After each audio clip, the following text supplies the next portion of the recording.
MS Dhoni தொடர்ந்த அவமதிப்பு வழக்கில் IPS அதிகாரி சம்பத்குமாருக்கு 15 நாட்கள் நீதிமன்ற காவல் விதிக்கப்பட்டுள்ளது. தற்போதைய செய்தியாக பார்த்துக் கொண்டிருக்கிறோம். இது தொடர்பான கூடுதல் விவரங்களை செய்தியாளர் கிருஷ்ணா வழங்க கேட்கலாம். கிருஷ்ணா, விவரங்களை பகிர்ந்துக்கலாம். வணக்கம்.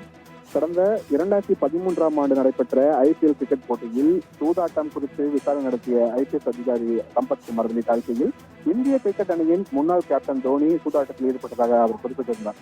அதன் அடிப்படையில் தனியார் தொலைக்காட்சி நடத்திய விவாத நிகழ்ச்சி தனது பெயருக்கு களங்கம் விளைவிப்பதாக கூறி சுமார் 100 கோடி ரூபாய் மான நஷ்டீடு கோரி கிரிக்கெட் வீரர் மகேந்திர சிங் தோனி கடந்த 2014ஆம் ஆண்டு சென்னை உயர்நீதிமன்றத்தில் ஒரு வழக்கு தொடர்ந்திருந்தார். தனியார் தொலைக்காட்சி, அதன் ஆசிரியர், போலீஸ் அதிகாரி சம்பத்குமார் ஆகியோர் எதிர்மனுதாரர்களும் இந்த வழக்கில் சேர்க்கப்பட்டிருந்தனர்.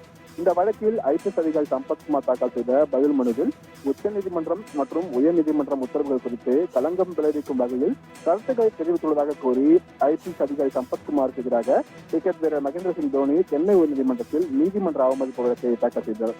IPS அதிகாரி சம்பத்குமார் தாக்கல் செய்துள்ள பதில் மனுவில் கூறியுள்ள கருத்துக்கள் நீதிமன்றங்களை களங்கப்படுத்தும் வகையில் இருப்பதுடன் நீதித்துறை மீது பொதுமக்கள் வைத்திருக்கும் நம்பிக்கையை குலைக்கும் வகையில் இருப்பதால் அவரை நீதிமன்ற அவமதிப்பு சட்டத்தின் கீழ் தண்டிக்க வேண்டும் எனவும் அந்த மனுவில் தெரிவித்திருக்கிறார்.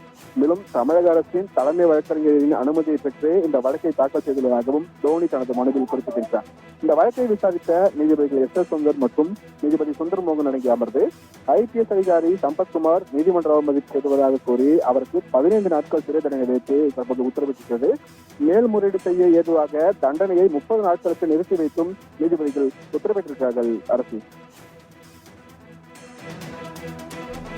கிருஷ்ணா, உங்களுடைய விவரங்களுக்கு நன்றி.